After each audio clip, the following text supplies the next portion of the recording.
Hey guys, today we're going to take a look at the Kel-Tec SU-16. Very unique rifle. My friend Mike's going to cover it real quick and then we're just going to have some fun. Hey guys, today we got the SU-16. We believe it's a B. I'm actually not super familiar with the difference between the A and the B, but we're almost 100% certain we got an SU-16B. This particular rifle is kind of neat. It's a semi-automatic 223-556 that'll take AR-15 magazines. The rifle kind of does a bunch of little tricks. It stores 2 magazines in the buttstock. The weapon will, you push the pin out and it'll actually fold into itself. And the handguard can be used as a bipod, which I think is extremely handy for hunters or target shooters, whatnot. It's not the greatest bipod in the world, but it's super light and it does work, and it works well. Kel-Tec is out of Cocoa Beach, Florida. They've been in business for a number of years, making firearms. And their whole business model, their entire thing, is to produce practical guns that are cost effective.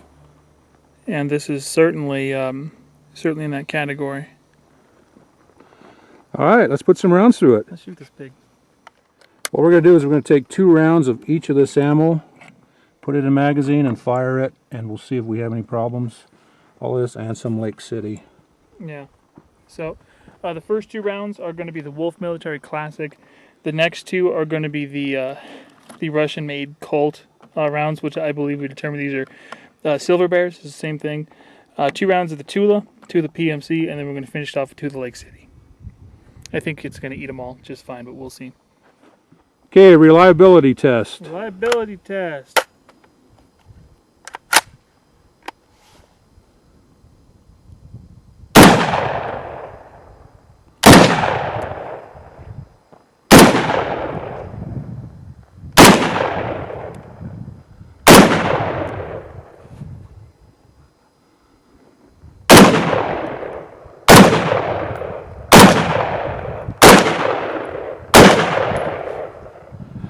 I shot all 10 rounds perfect, huh? Yep.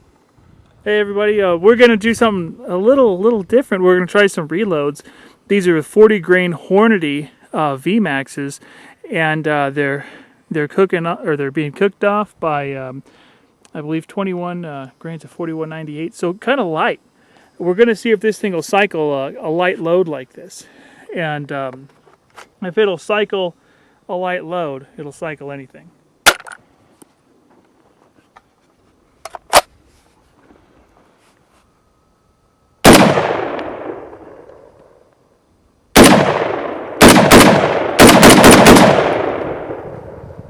Nice. Want to go for the 30 rounder? If you want to, sure.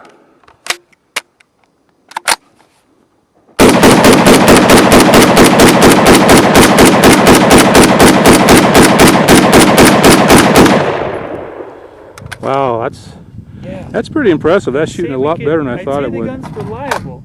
By the way, you can keep a 30 rounder in the stock too. This is not an accident or something that we modified. This is an intended use of the gun.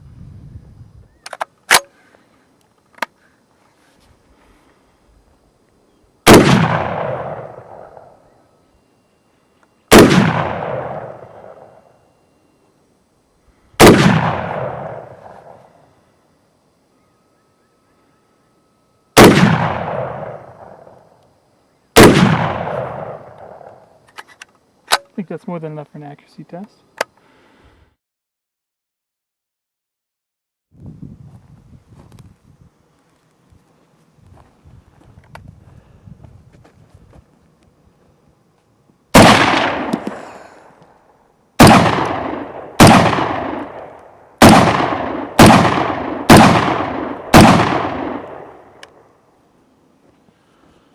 You know, I really like this gun. It just keeps on shooting.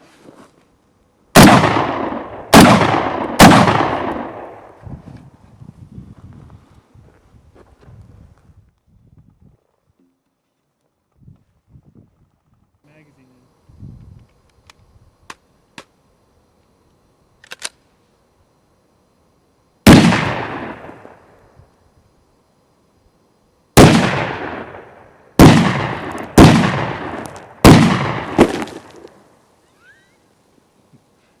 Nice.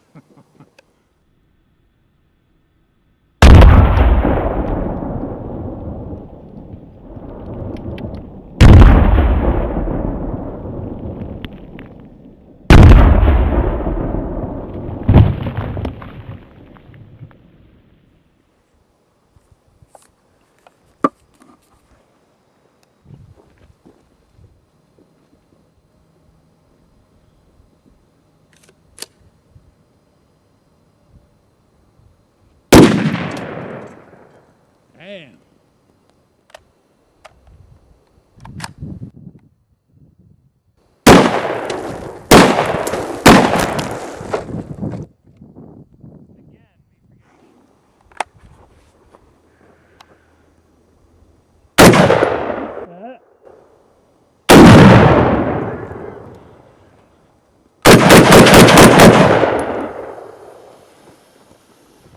Go ahead.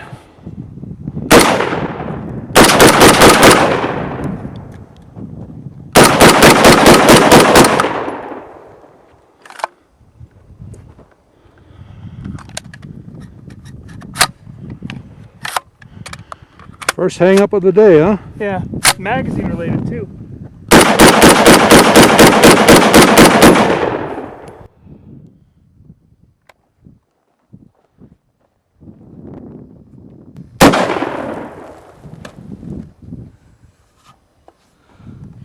Hey, you know, guys, really an excellent gun. We've put over 100 rounds through this today, and we've had just one malfunction, and that was with a very light hand load.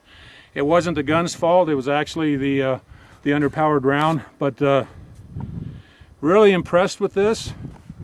I'll let Mike say a couple of words, and then we'll see you guys next time.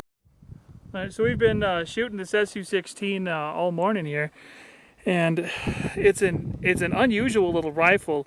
How they build this thing is the plastic components they ship in, they're injection molded, and then they screw them all together. That's why there's a zillion little screws in here.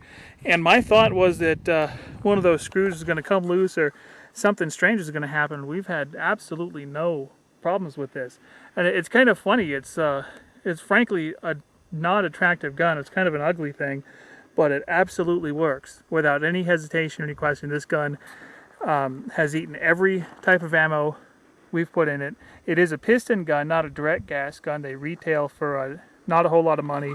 As some of you guys know, I work at Sports World here in Ely, and we're selling this gun for $505.99, and it's cheaper than any AR-15 we could even hope to get in the store. It's cheaper than any Mini-14 we could even look at, and this just spits out rounds like they're nothing. It eats them up like they're candy.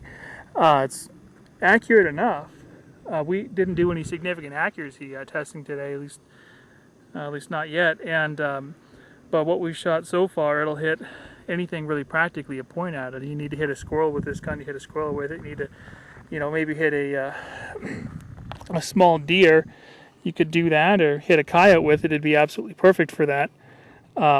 There's just no real faults with this gun, other than it's not the most attractive looking design. But like I always say to a lot of the customers, it won't win a beauty contest, but it might win a shooting contest. And that's really what matters.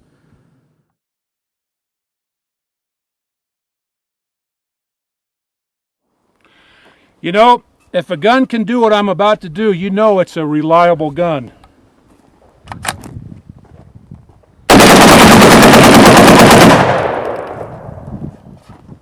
"20 rounds, no problem."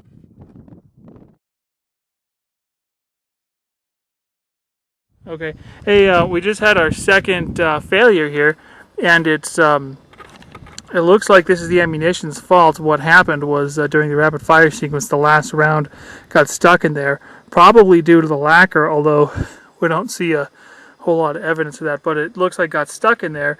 The gun tried to eject, couldn't, and then we were able to rip the round out of there, and it actually tore the rim on that case. So apparently, if you're gonna fire, full auto speed on these things, you probably want to use normal ammunition instead of the steel stuff. So I actually think that's not a bad thing necessarily for the gun, because the gun didn't really jam. We just had an ammunition failure, and the extractor, looks like the extractor just ripped right through that steel, which says something about what they make their bolts and extractors out of.